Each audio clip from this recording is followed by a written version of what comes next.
Do you have someone that you are buying a Christmas present for this year that has asked for a Nintendo Switch and you don't know a Switch Lite from a Switch OLED, from a Switch 2 to an original Switch? Don't worry about it. That's what I'm here for. Let's go ahead and let's walk you through the different models of the Nintendo Switch, because there's 3 of them out there that you can buy right now, a 4th that was available at one point in time. Kind of explain the differences of each different model, what sets one apart from the other, some of the benefits and features of each of them, and which one may be best for you to pick up. Let's get started. Here we have the Nintendo Switch consoles in order of their release from the oldest to the newest. Here we're going to go through each of them a little bit one by one. We're not going to talk about this front one a whole lot simply because it is no longer available to purchase. So this is the original Nintendo Switch, released back in March of 2017. Now, one thing on here that is a little bit different from an actual Nintendo Switch launch day is the fact that I have upgraded this one to a different left Joy-Con that allows me to have a traditional D-pad. Normally it would look exactly like this one, so it would have the up, down, left, right button. So just something to keep in mind there. This has a smaller display than what the Switch OLED or Switch 2 does, but it's larger than what the Nintendo Switch Lite has. It does have the detachable controllers like you just saw there that they popped off. A couple other minor differences. The original kickstand, kind of craptastic. This wasn't a great experience here. Did not launch with the capability to utilize Bluetooth audio that has now been upgraded on here. You can see the display is okay, but not great. It has rather large bezels around the display. The dock is slightly different on this one than what comes with the Switch OLED or the Switch 2.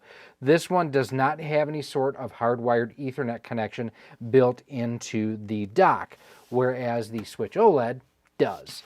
Other than that, you can see with almost the same, the Switch OLED is slightly wider because it does have a larger display on there.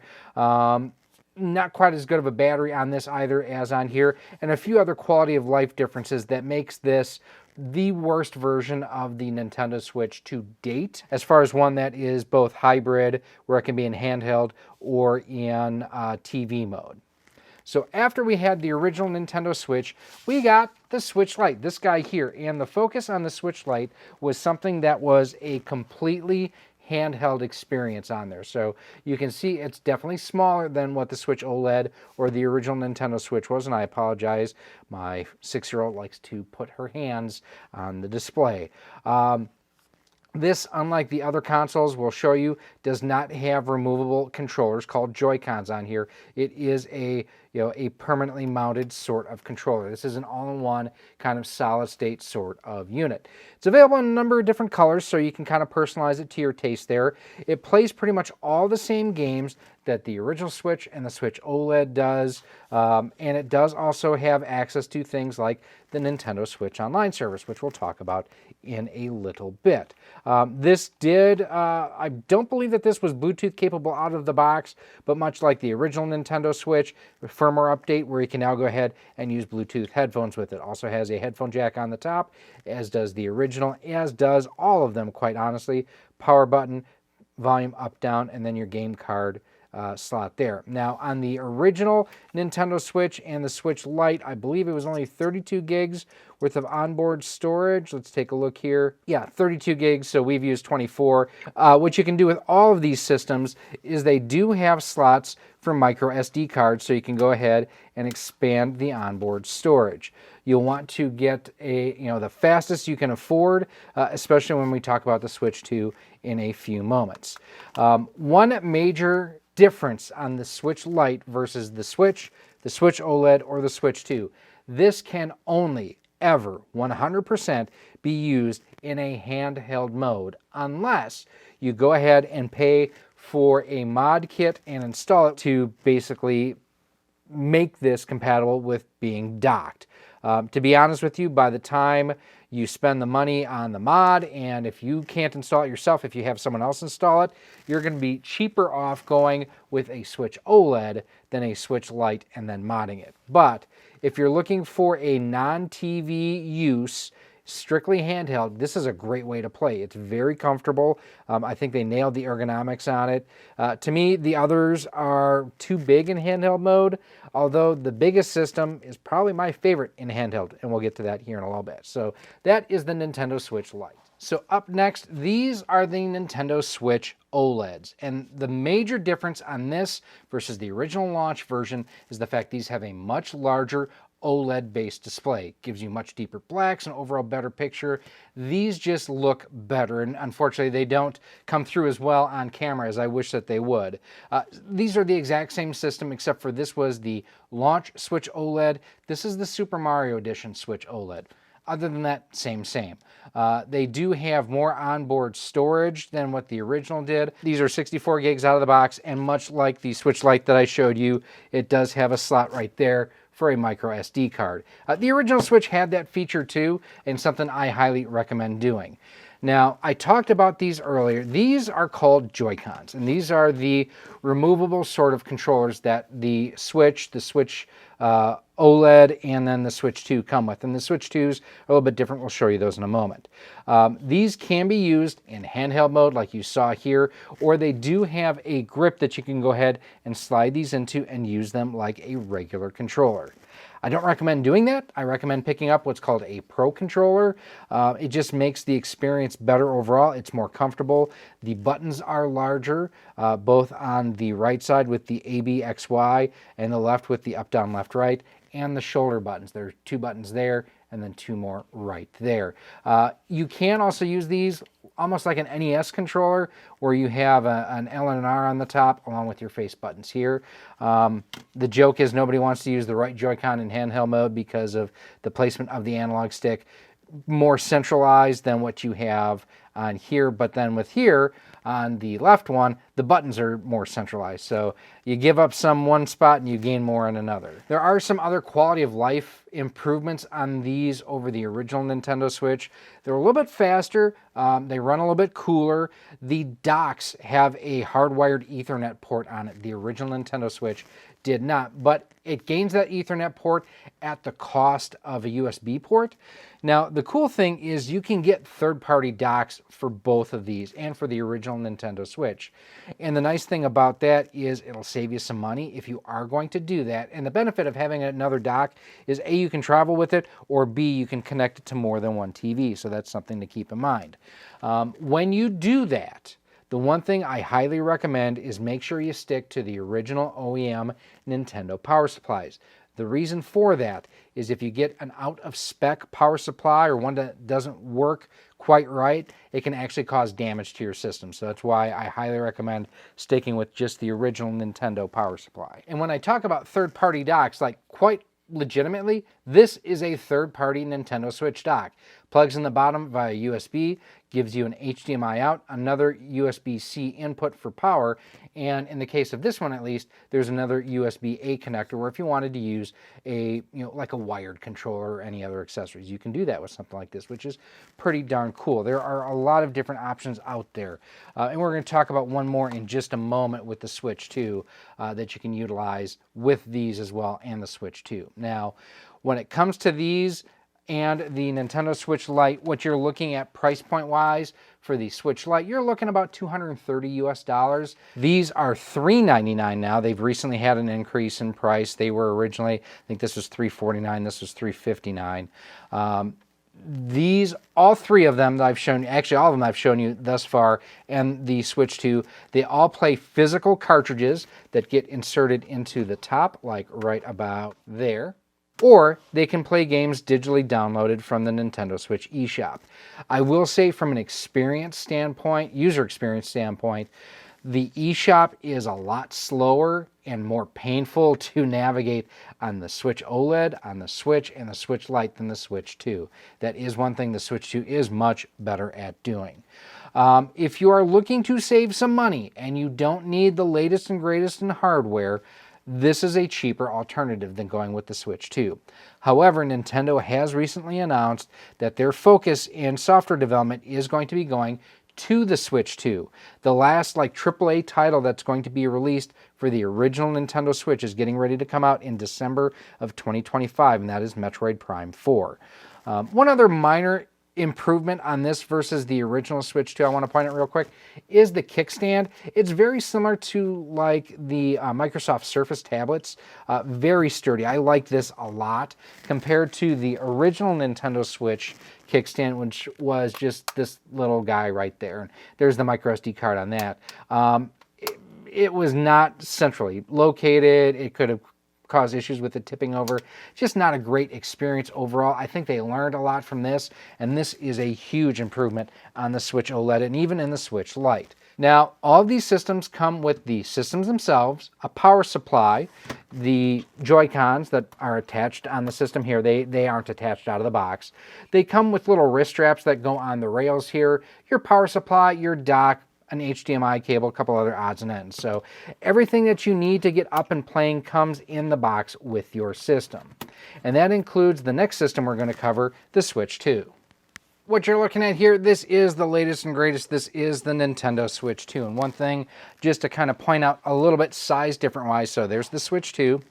Here's the original Nintendo Switch, so you can see about how much narrower the original system is versus the Switch 2. And we're going to grab our OLED right here real quick because that is also quite a bit smaller than the Switch 2. So about the width of a Joy-Con, quite honestly, as you're looking between the original Switch, the Switch OLED, and the Nintendo Switch 2. Now, technology-wise on the display, it does not utilize an OLED screen. I will tell you there's very little difference to my eye between the OLED and between what the Switch 2 has. It does copy the same basic form factor, but with some minor differences. Instead of using the rails for the Joy-Cons to attach, the Joy-Con 2s, which are larger, they have just these magnets on them.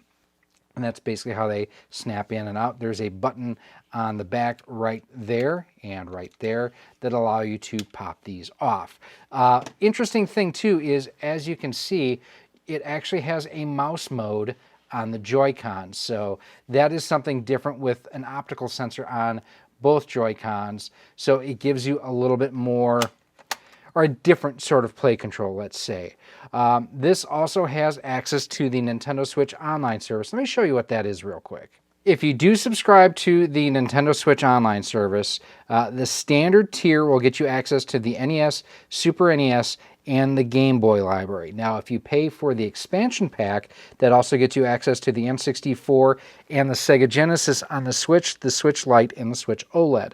On the Switch 2, that level also gets you access to Nintendo GameCube games. And there is, let me just go into the NES side, there's a ton of games just on the NES side. So, I mean, you can see just how many titles are here. There's a ton on just the NES side, and then similar on the Super NES, and fewer on the other systems as they've been introduced, but overall a good collection. You can subscribe to the Switch Online service on a monthly basis, a yearly basis. I think they do 3 months at a time as well. Now, in addition to having access to those retro systems, you also get access to cloud save data, so you can back things up. Let's say, for example, you have a Switch 2 and a Switch Lite. You can start a game, like say you want to play the original Super Mario Brothers, let's go original Super Mario Brothers or Super Mario 3. Boom.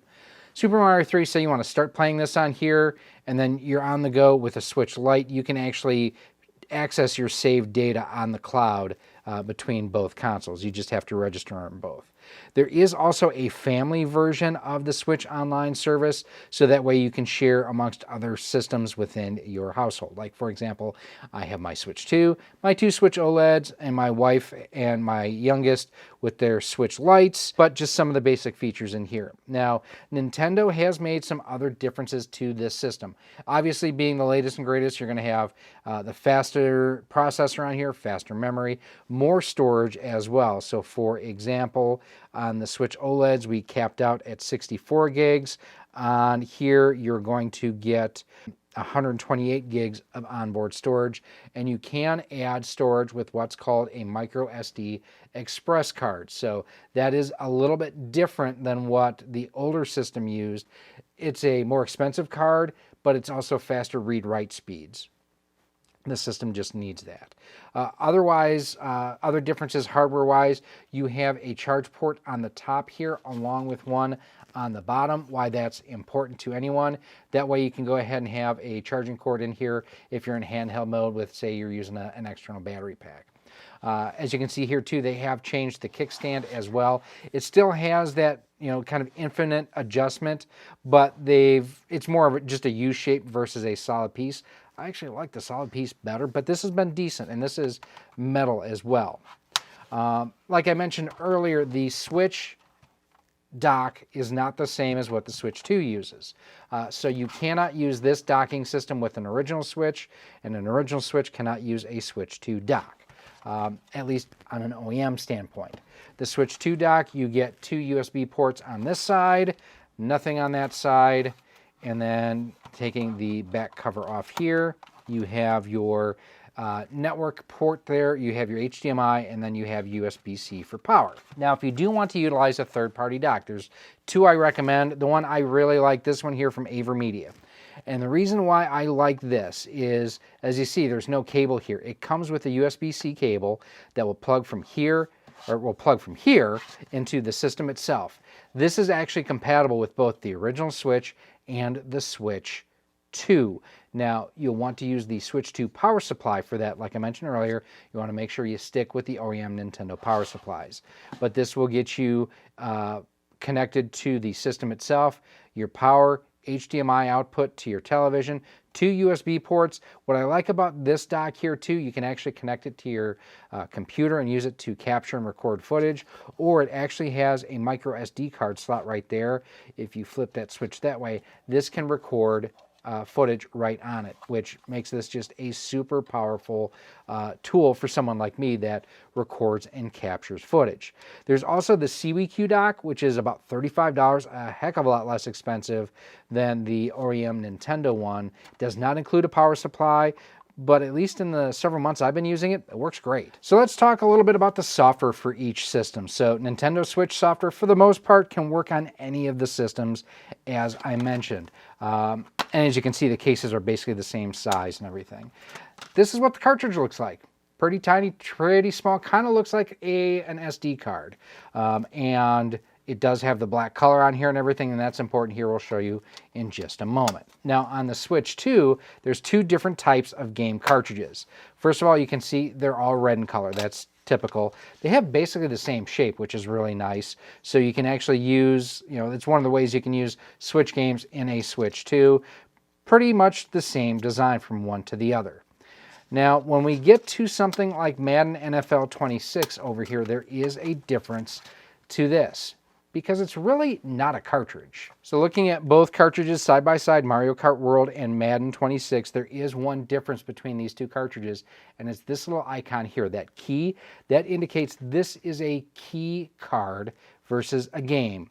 So while you have to download content for just about any game on the Nintendo Switch 2, this game is pretty much still on this cartridge.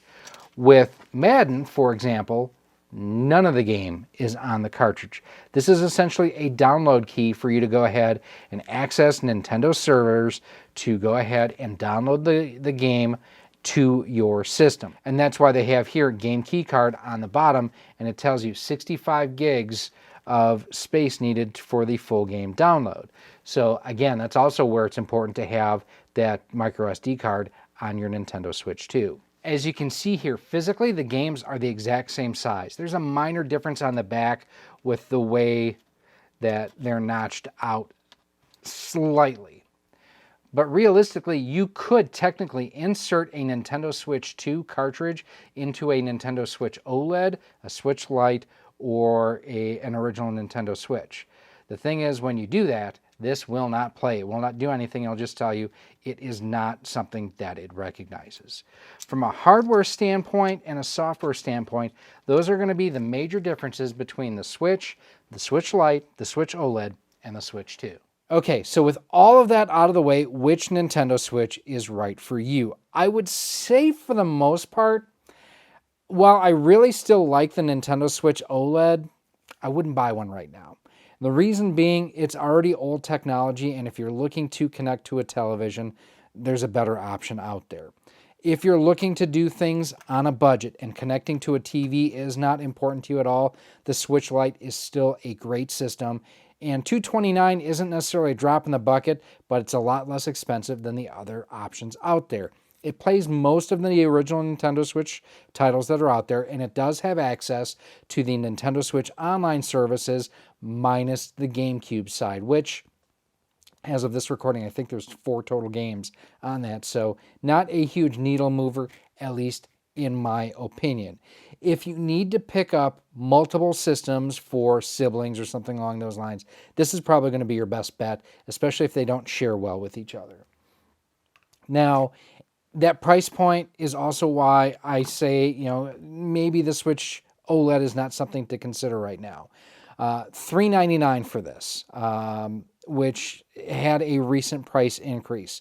Not a bad system at all, but if you're going to spend $399, then I would spend the extra $50 and get a Nintendo Switch 2, and here's why. First and foremost, this will play almost the entire Switch 1 library plus the newer Switch 2 titles.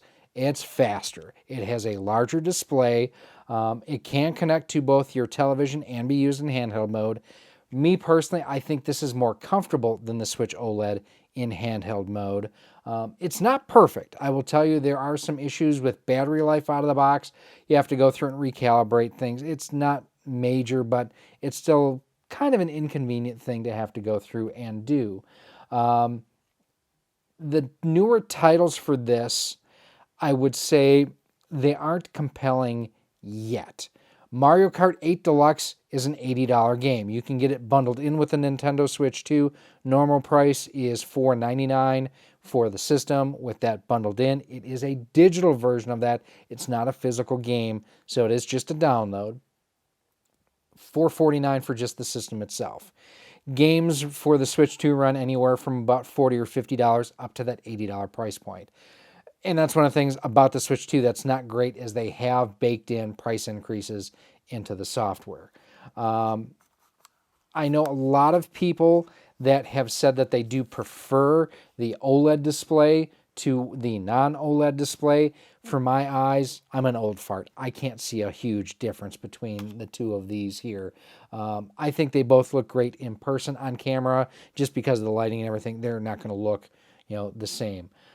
There is a way you can actually use Nintendo Switch 1 Joy-Con controllers on a Switch 2. We've recently shared videos on that showing you how to do that.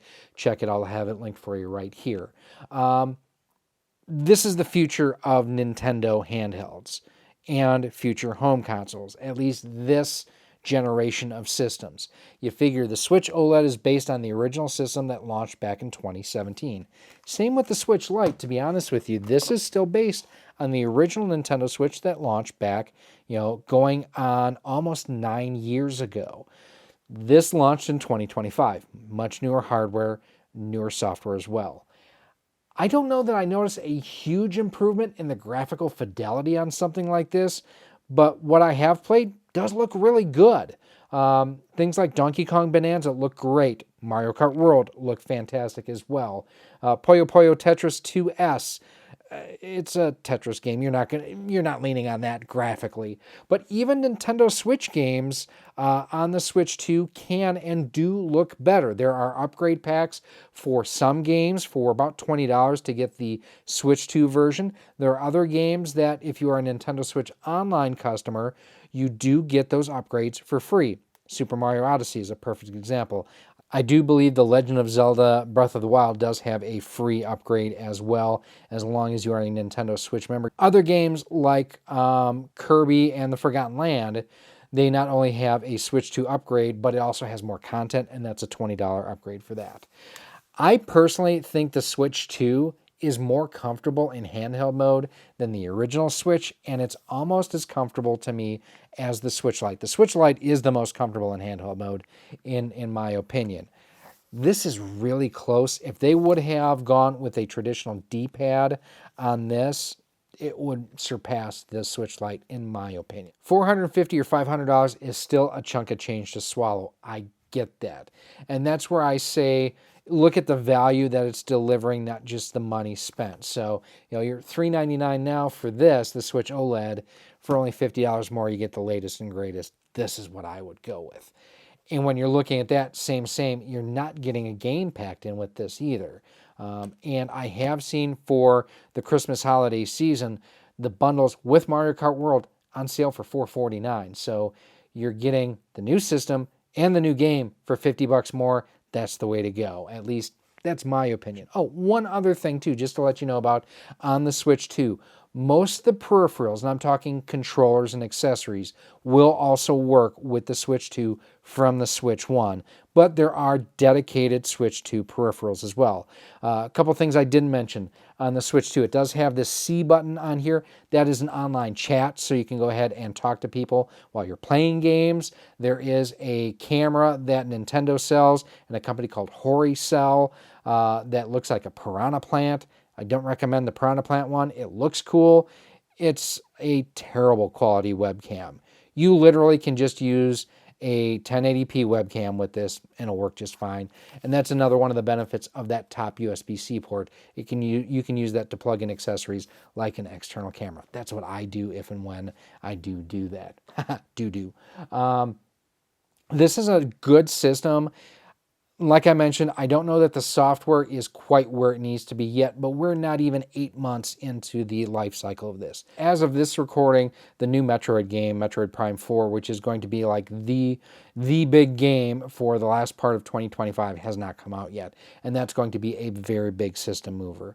We're going to do another buying guide as well as far as like games and accessories for this that I recommend. And for the other systems too, I have done those sorts of buyer guides for you in the past as well. If you haven't checked them out, I'll have them linked for you right here on screen. Go ahead and check them out. I'm sure you're going to find something you're going to like.